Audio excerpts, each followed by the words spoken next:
Kolkata rape murder case के बाद पूरे देश में लगातार बवाल मचा हुआ है। इंसाफ और सिक्योरिटी की मांग को लेकर देश भर में डॉक्टर सड़कों पर उतर चुके हैं। बीजेपी भी प्रदर्शन कर रही है, लेकिन सियासत में बवाल आज उस वक्त मच गया जब ममता बनर्जी खुद प्रदर्शन के लिए मैदान में आ गईं। बंगाल की मुख्यमंत्री ममता बनर्जी, जिन पर बेटी को इंसाफ दिलाने का जिम्मा था, वो खुद ही पैदल मार्च करने लगी तो बीजेपी सवाल पूछने लगी। ममता दीदी ग्राउंड पर उतरी तो उन्होंने उसी साजिश की थ्योरी को आगे बढ़ा दिया जिसे लेकर बीजेपी और कांग्रेस प्रदर्शन कर रही है। यानी कि बीजेपी कांग्रेस के साथ अब टीएमसी भी इस केस में थर्ड पार्टी के इन्वॉल्वमेंट का जिक्र कर रही है। कौन है ये हिडन कैरेक्टर? कौन है वो जिसे बचाने के लिए पूरा खेल किया जा रहा है? कोलकाता से लेकर दिल्ली तक आज क्या कुछ हुआ है, सब कुछ जानिए इस रिपोर्ट के जरिए।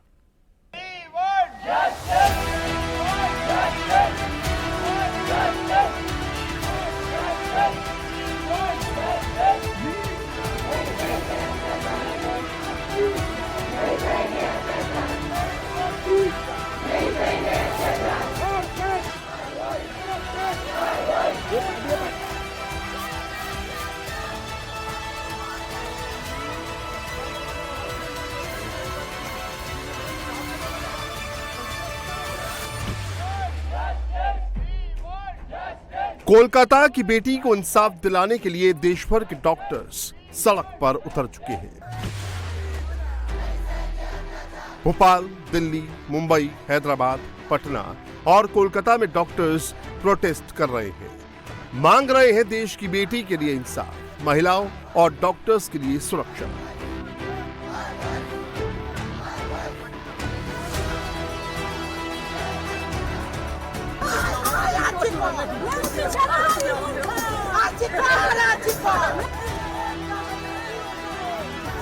कोलकाता की बेटी को इंसाफ के लिए प्रदर्शन की पॉलिटिक्स भी पीक पर जा पहुंची। बीजेपी सड़क पर उतर आई तो जमकर बवाल मच गया।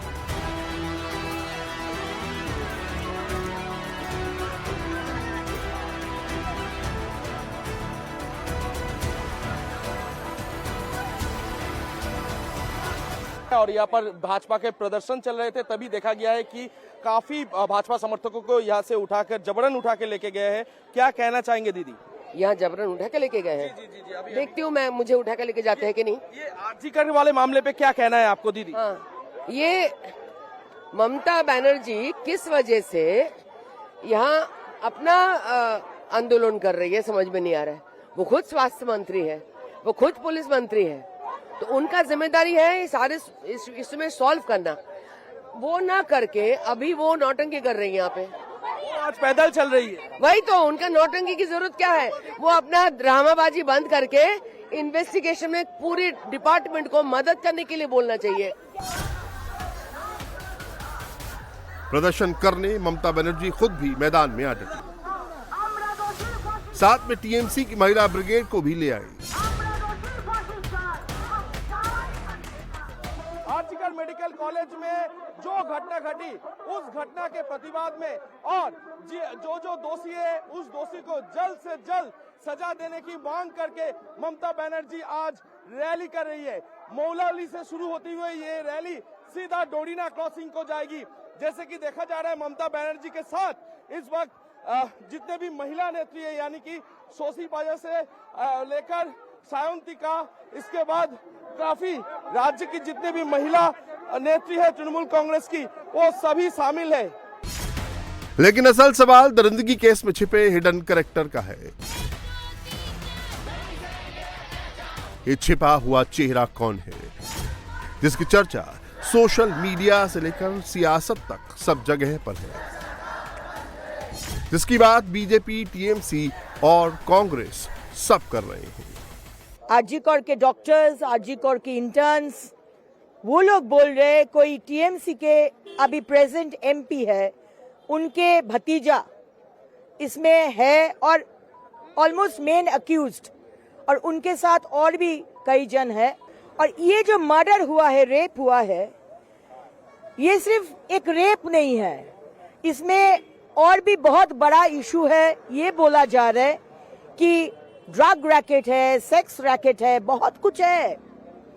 आज नहीं तो बोलिए, अगर आज प्लेन सिंपल रेप होता तो हमारा मुख्यमंत्री का इतना क्या प्रॉब्लम था कि आप सीबीआई को सौंप दे पहले ही। सारे हॉस्पिटल के अंदर जिस तरीके की तोड़फोड़ की गई,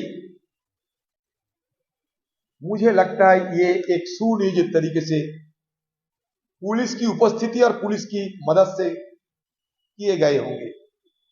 मकसद ये था कहीं अगर कोई सबूत रह जाए जिसमें जांच पड़ताल में तफ्तीश में कोई सुविधा हो सकती, ये सारे सबूतों की, सारे सुरागों की नामो निशान मिटा दिया जाए। आरजीकर हॉस्पिटल में जिस तरीके से भ्रष्टाचार हो रहे थे, उनके खिलाफ आवाज उठाना चाहती थी। आवाज उठाने के लिए उन पर रोष आक्रोश बढ़ गए थे और इससे बदला लेने के लिए इस तरीके से अमानविक तरीके से, निष्ठुर तरीके से इन पे हमला किया और हत्या कर दी गई। बेटी से दरिंदगी पर सियासत का पूरा कच्चा चिट्ठा आपको बताएंगे, लेकिन पहले रेप केस में आज क्या क्या हुआ, सीबीआई की जांच कहां तक पहुंची, ये देख लीजिए। सीबीआई की टीम आज फिर से क्राइम सीन पर पहुंची। 3D लेजर स्कैनर से क्राइम सीन का डिजिटल ब्लूप्रिंट तैयार किया गया। सीबीआई ऑफिस बुलाकर 4 ट्रेनी डॉक्टर्स से सवाल किए गए। ये वो डॉक्टर्स हैं जो घटना की रात ड्यूटी पर मौजूद थे। इसके अलावा सीबीआई ने आरजीकर मेडिकल कॉलेज के पूर्व प्रिंसिपल संदीप घोष से भी पूछताछ की। इधर सीबीआई का इन्वेस्टिगेशन चल रहा था और दूसरी तरफ कोलकाता पुलिस एक्शन में आ गई। अस्पताल में हमला करने वाले 2 दर्जन से ज्यादा लोगों को गिरफ्तार कर लिया गया। ये जानकारी देने खुद पुलिस कमिश्नर सामने आए। कई सारी अफवाहें फैलाई जा रही हैं जिनका कोई आधार नहीं है और इन अफवाहों के आधार पर कई तथाकथित एक्सपर्ट्स ने इसका विश्लेषण कर डाला और ऐसा माहौल बनाने की कोशिश की गई कि कोलकाता पुलिस ने ये नहीं किया, ये करना चाहिए था, गैंगरेप हुआ था, वगैरह वगैरह। सबूतों का वैज्ञानिक आधार होता है। अब केस सीबीआई के पास चला गया है। अब उस एजेंसी पर भरोसा कीजिए जो इसकी जांच कर रही है। किसी ने कहा कि परिवार को पुलिस ने आत्महत्या की जानकारी दी। ये बिल्कुल गलत है। पुलिस ने जानकारी नहीं दी। किसी ने कहा कि 150 ग्राम सीमेन मिला है।